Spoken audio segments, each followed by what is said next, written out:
Hello and welcome back to another episode. Now today you join me once again as I dive into the DVD collection with a view to exploring, explaining and I suppose justifying my taste in films. Today we're going to be looking at the letters T through to V, T-U and V.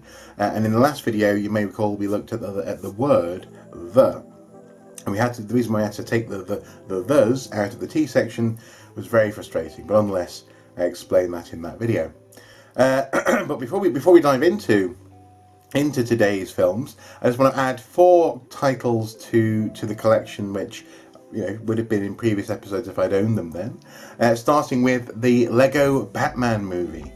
We recently purchased that. We didn't see it in the cinema, but I have watched it several times in recent weeks. And it's fantastic. It's really great fun, especially if you're a fan of Batman, and there's so many little Easter eggs and moments, and in some ways it is the darkest Batman movie. Amazingly, and I'll have to go into that at some point in a future video, surely. The second thing was Doctor Strange. We purchased that on DVD. We saw that in the cinema when it came out, and I got an ex-rental copy. Who knew they still existed, eh? Ex-rental copy of the DVD, and it's great. It's a magnificent film, and the sort of the Inception-y type effects are magnificent. What else was there? There was Blair Witch, 2016's soft reboot / sequel to the original movie. Personally, I'm a big Blair Witch fan. And I'm about 3/4 of the way through watching it, because every time I put it on I end up having to go and do something else. So I'm almost finished watching the film, and I think it's okay. This 2016 version, it's not as for me impactful as the original. It's got some cheap jump scares, but at least it does fit. It's not like Book of Shadows. It actually fits in with the universe and works quite nicely. And I have to do a video on that, I think, as well, because I was at just the right age for Blair Witch, you see, when it first came out. I was sucked in by all the marketing and the is it real sort of conjecture. So yeah, we'll have to do that. And finally, George Romero's Day of the Dead. I got the 2-disc special edition version with a whole load of extra stuff on the special effects and commentary from the director, this kind of thing. And I had never seen it, despite being a huge Romero fan and a zombie film fan. I'd seen Night of the Dead, Dawn of the Dead, I'd also seen the remake, Diary of the Dead, Land of the Dead, but not Day of the Dead. So finally I've watched it, and it kind of was what I thought it would be. I'd seen little clips here and there in sort of YouTube, sort of commentaries on Romero, and also as well some of my friends had mentioned elements of the film to me, but the overall story arc was more or less what I thought it would be. So I'm happy to have finally watched it. So that's also in the collection. Anyway, that's not why we're here today. We are here today to get into the T's. So starting with TMNT, Teenage Mutant Ninja Turtles, from 2007. I actually picked this up as a 50p purchase from my local Blockbuster when it was closing down, and it's a shame that it closed down. But I took a punt on this. All the good films were gone. I thought, I'll see what it's like, and it was pretty good. It's passable. It's a movie version of the then TV series, I think, on Nickelodeon. I'm a big fan of the original sort of animatronic live action, animatronic masks, that is, live action Turtles films. I loved the cartoons, obviously, when they were the Teenage Mutant Hero Turtles, I think, here in the UK. And also the comics as well, which are a very different tone. So I like all that, and this is not offensive to me. It's a pretty solid film, and it has Patrick Stewart as the voice of the main bad guy, so that's pretty damn cool. Next we have Taken, and also Taken 2 is a film which we own in our DVD library. And this film is a must. If you're a fan of Liam Neeson, which we are in this house, and a fan of Carnage, then Taken is just brilliant. It's a dad revenge movie. And fun fact, Liam Neeson was once married to my wife's auntie, my wife's mum's sister. So I sort of call him Uncle Liam. But no, I've never met him. But yeah, Liam Neeson, kicking ass, Taken. Next we have Tales from Earthsea, which lots of people kind of dismiss as part of the Studio Ghibli collection. They sort of think that it doesn't really belong, as it were, in the canon. Because it was directed first of all by the son of Hayao Miyazaki. It was his first feature film, I think, and it's not as good as all the others. This is true, but the animation is smooth and slick and elegant and beautiful. And while the story fizzles out, it is nonetheless very interesting. So, Tales from Earthsea, give it a go. Don't listen to the haters. Make up your own mind. Talking Heads. The complete Talking Heads. Alan Bennett is a very witty writer, and my lovely wife loves that series. Talladega Nights, the Ballad of Ricky Bobby, not as good as its predecessor Anchorman. I was really hoping for that, but nonetheless, very good in its own right. Especially if you're sort of, if you're into that sort of world of competitive racing, this kind of thing, which I'm not. I'm not a NASCAR fan necessarily, but I know enough about it to get the jokes. And also, Sacha Baron Cohen is entirely bearable in this film. Isn't that astonishing? Next we have Tangled.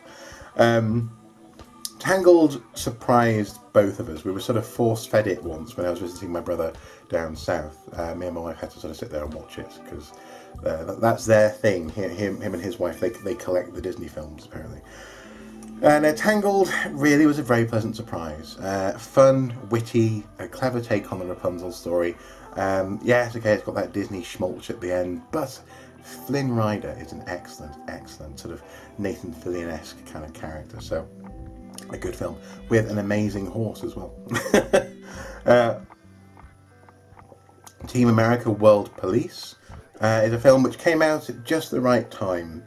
Just the right time in the sort of the Iraq war intervention, but also just the right time for me in my life. I think I was still in high school when it came out. Either in high school, just about to go to uni.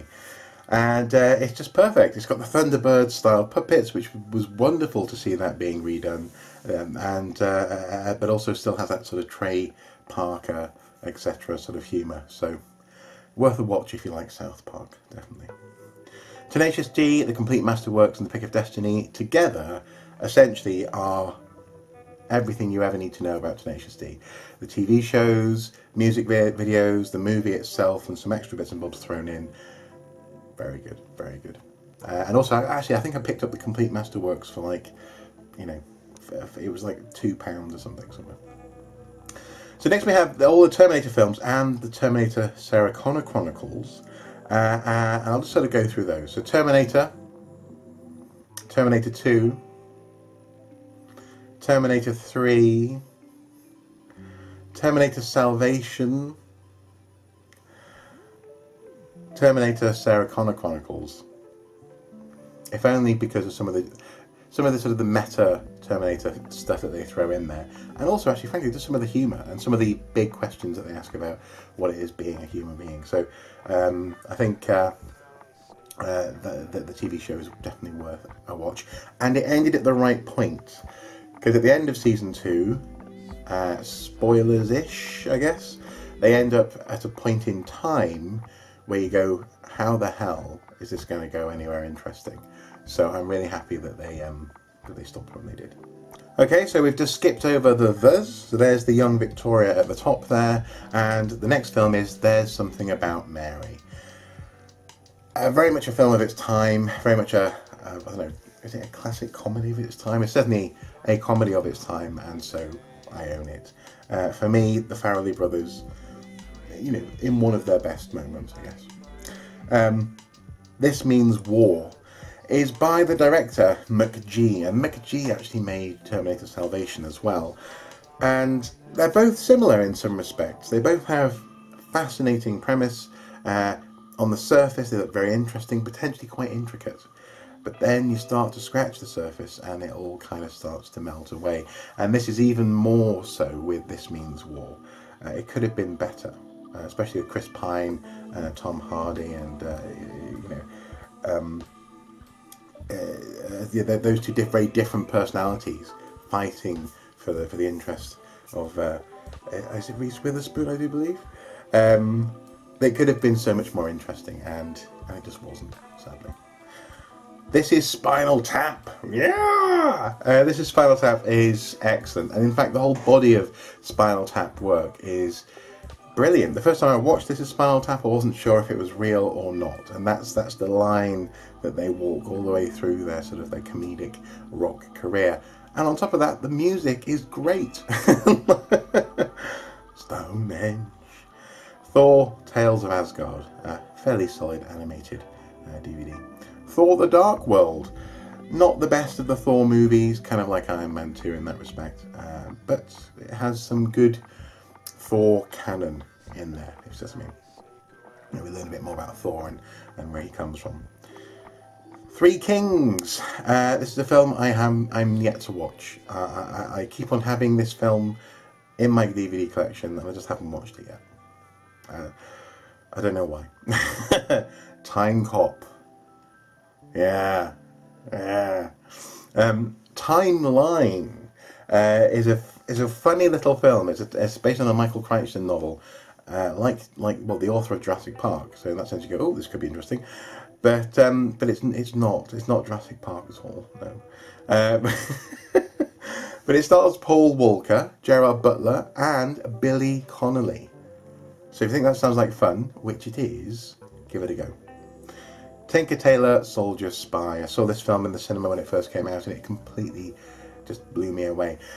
For my money, it's slightly reveling in the period a bit too much. The movie's kind of going, oh look, we're heavily in the 60s, I think, the 1950s. So, anyway, we are in, this is the time period that we're in. It was very sort of, it feels a bit in your face. But then again, I don't know, how could they not have been in your face? I don't know. Anyway, but despite that sort of slight, the textural distraction, if that's a word, it's pretty good. Although it's not quite as good in some respects in terms of content as the TV series, which I guess had much longer to establish these characters and what happens in the film.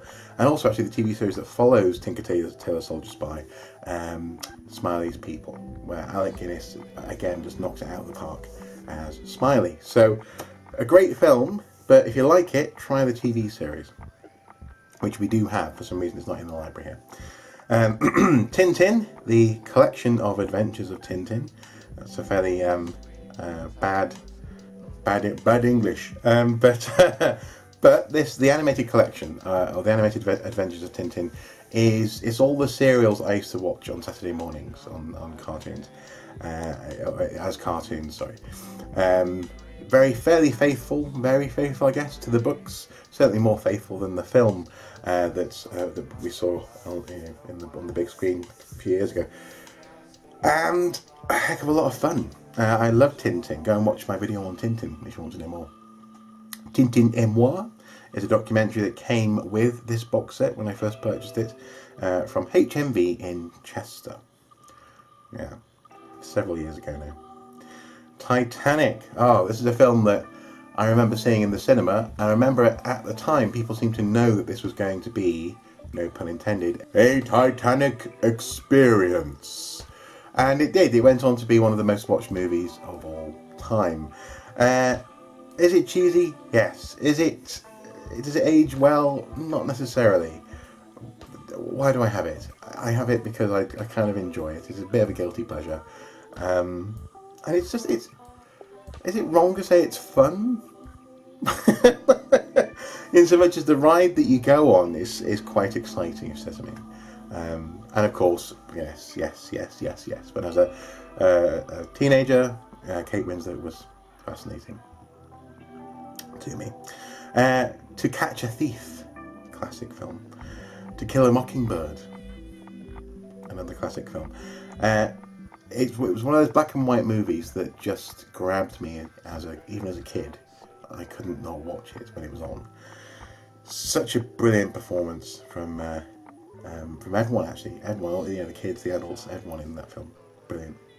Tomb Raider, The Cradle of Life. Well, I think I've already covered this when I talked about Lara Croft Tomb Raider, the movie. Massive guilty pleasure. Not the best film in the world. Tommy Tiernan, Cracked. I like Tommy Tiernan. Well, we both like Tommy Tiernan, me and my wife.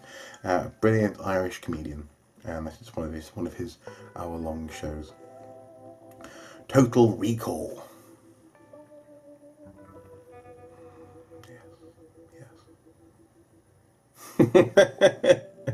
Get your ass to Mars. It's a brilliant film, and there's never been a remake, has there? There's never been a remake of Total Recall. Okay. Totally Bill Hicks. I like Bill Hicks, and that's a good DVD of his. Toy Story 2, and Toy Story 3. I think they just get better. So they kind of get better, but my favourite is still the first, if you see what I mean. The second one is the one that I've watched the most, because it just came out at the right time on DVD for me just to be watching it over and over and over again. And also, I liked the continuity that they had in terms of the toys and the textures and all this kind of thing from the first film. And Toy Story 3, yes, it did make me shed a tear, as it did so many other people. Now next we have a whole chunk of Transformers stuff, and Transformers is really, these days, Transformers is kind of ruined from a film perspective by Michael Bay. He needs to go, they need to wrap up that franchise, and they need to start again. But the first Transformers movie from Michael Bay was okay. It was almost in places like a Terminator movie, robots chasing down a young person, and we don't know why initially. Very clever stuff. But then, Revenge of the Fallen, saw that in the cinema, never walked out of a cinema experience until then. I've walked out of one other film since then, that was the Mummy 3. And Revenge of the Fallen, I just got bored of. I just got bored, and it's infamous apparently in terms of the writing, the script, the story was everywhere. But there's a point at which explosions and robots aren't fun. And they found it. They found that point with that movie. Dark of the Moon, I thought I'd give it another shot on DVD. I didn't go to see it in the cinema. And it was, the same mistakes being made again. And even though you had Sentinel Prime and Leonard Nimoy turning up in it. And so I just haven't bothered with any of the Transformers movies since then. So obviously I have the animated series, or elements of the animated series, and of course Transformers, the movie from 1984, I think, which is the best. It's still the best. So yeah. Transporter, a quirky European Luc Besson kind of mishmash of action, culture, and almost like in places of music video, the way that they use music, the way that they interact with music, the way that the film is edited around music. It's brilliant. Really, really good. Transporter 2, Transporter 3, Transporter Refueled. Don't bother with those. They're not worth it. They just get worse and worse and worse. But the Transporter, the first one, had something really special and really particularly European. And I don't mean European as in artsy or hard to understand, I mean it as in characterful. So give it a go. Trapdoor, season 1 and 2. If you grew up at the same time I grew up in Britain, you'll probably have seen Trapdoor. It is claymation brilliance. Monsters in the basement, that kind of thing. Trigun, volumes 1 and 2. They're good. Tron, the original, and Tron Legacy. I never saw Tron growing up. I first saw Tron Legacy in the cinema, which blew me away, and then set the stage quite nicely for me to then watch Tron and understand some of the Easter eggs that they'd thrown in, things like Professor Big Door, and also as well to understand the impact, I guess, of the old Tron effects on the audience. So I think it works well, and I really want to see a Tron 3. Never mind that Tomorrowland, or whatever it was called, Tomorrow World, failed with George Clooney. Apparently that's the official reason for them not making a Tron 3 yet. But I really want to see what happens next with Olivia Munn. Her and the son of Flynn. I want to see what goes on, outside of them, kissing. Tropic Thunder, fun, completely bad taste movie, but we all need that sometimes. Troy is, as an archaeologist and with a wife who trained in classics, this film is such a guilty pleasure because it is an epic, inspired, and that really has to be emphasized, inspired by the Iliad and Homer's writings, and even if you didn't know that, the filmmaking is distinctive. It's got some slightly over-the-top music. Now for like the drums at the beginning of the film, they go on for a bit too long. Dum-dum-dum-dum-dum. Dum-dum-dum-dum. That kind of thing, you know. But Brad Pitt as Achilles is kind of irresistible, if you see what I mean. As a performance, you kind of want to see where it's going. So yeah, it's good. And the director's cut does make it better than the cinema release, certainly. They were trying to compete with Lord of the Rings and failing at the time. Next we have True Grit, the Coen brothers remake of the John Wayne original, and it's great. It's gritty. Next we have Truman Show. Very good. Peter Weir almost always makes a great film, and Jim Carrey really pulls this off. As I won't give away the spoil, because this film's old enough that lots of people might not have seen it yet. You see what I mean? So if you haven't seen it, watch it. There's a wonderful conceit, as it were. There's a wonderful story device in this film which works really well, and actually is becoming more and more relevant as time goes on. Next we have Twister, a film which I've always loved, and had a tremendous crush on Helen Hunt in that film when I was growing up. US Marshals, the very, very good follow-up to Harrison Ford movie where he is a the word is on the tip of my tongue. He is on the run. He's running away from the police. The police are trying to catch him. He is, ladies and gentlemen, a fugitive. Yes, I did have to Google that. Fugitive, of course. But it's the follow-up to that. So this is what Tommy Lee Jones does next. Or is it a prequel? Oh, I can't remember. Anyway, it's good. It's connected. Under Siege and Under Siege Dark Territory. These are my favourite Steven Seagal movies. This is before he went too odd, I think. And it's a whole load of fun. And also, they both seem to have gratuitous boobies as well. So, you know, for what they are perfect. The films, that is, not the boobies. Anyway, Underworld. I don't own any other of the Underworld movies, primarily because they're not as good as the first. The first film really set a tone and had a story that I could get behind, and that I could really, for what it was, as a Matrix, soft Matrix rip-off, set with sort of in this sort of mysterious world of vampires and werewolves. It was great, but it got too complicated and too up its own backside, really. The second film was pretty good.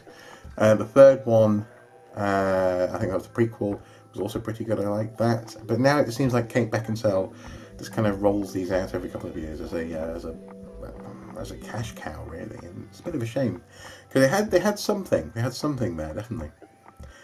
Up.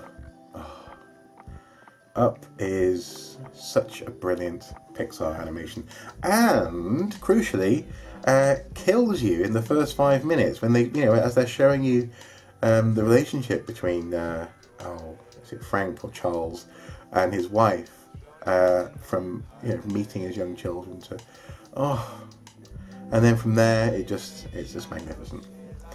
VeggieTales, Minnesota Cuke and the Search for Samson's Hairbrush. This is my wife's DVD. She seems to think that these vegetables are cute. I'm not convinced. Minnesota Cuke, incidentally, being a take on Indiana Jones. V for Vendetta. Yes, V for Vendetta was, I think, in some ways let down by its advertising. You see, it is not what was advertised. What was advertised was a Matrix film, basically. There'll be lots of things here saying, from the makers of the producers of the Matrix, this kind of thing. And yes, okay, there are elements of, Matrix type stuff in there in terms of action and some slow-mo and whatever. But the beauty of this film is the performance from Hugo Weaving behind the mask, and the overarching story, which was very resonant in the 1980s with the graphic novel, which was based around Margaret Thatcher, really. And frankly, actually today, when political systems become more and more, also less and less, what's the word, accommodating of variety, then things get a bit V for Vendetta, shall we say? So it's good. It's good. Well, the film is good, not extremist regimes. Valhalla Rising, starring the excellent Mads Mikkelsen, is a gloriously gory Viking road movie with some surreal awesomeness thrown in. Valiente, or Brave, as it was in English, is an excellent film. We have obviously the English version. For some reason it's been saved here under V. It's an excellent film, and it's another one from Disney where it surprised both me and my wife. We're expecting something very twee, very like a pastiche of sort of Celtic culture, and it is in some ways that, but they manage it very elegantly and very carefully. So I like it. We like it. Abraham Lincoln, Vampire Hunter, very nice. Also, actually, it's got what's her name? I'll put it up on the screen, but it's got the girl from or the woman from Scott Pilgrim in it as well. She plays his wife, or Abraham Lincoln's wife. Van Helsing, Stephen Sommers' follow-up to the Mummy movies. Just a bit too busy, a bit too crammed with effects and with characters. But it's good. But it could have been a franchise if it had been a little less full, I think. Vantage Point, pretty good film, and crucially a film that it doesn't patronise the audience. You do actually have to pay attention as you go through to actually get everything. And it goes from one set piece to another in a very competent way. So it's a competent film where lots of different people have different vantage points on events, shall we say. Vertigo is brilliant. It just is. We all know that, surely. And finally, Volcano, which is brilliant in an entirely different way. It is a cheesy film. I think it came out around about the same time as Dante's Peak, so Hollywood was doing a volcano summer, I think. Just like when Armageddon and Deep Impact came out at the same time. Volcano, Tommy Lee Jones, volcano erupts in LA. It's superb, and yes, someone does in fact have to jump into lava. And it's just as horrible. But also from a filmmaking perspective, kind of entertaining, because it's not real. It's just as you would hope it would be. There we go. That's T through to V, and hopefully next time we'll easily be able to do W, Y, X, and Z, or Z. Hopefully this has been interesting and or useful. It's certainly at the very least useful for me to be able to go back and just sort of think about these films. And there you go. As ever, guys, until next time. Do take care. Bye-bye.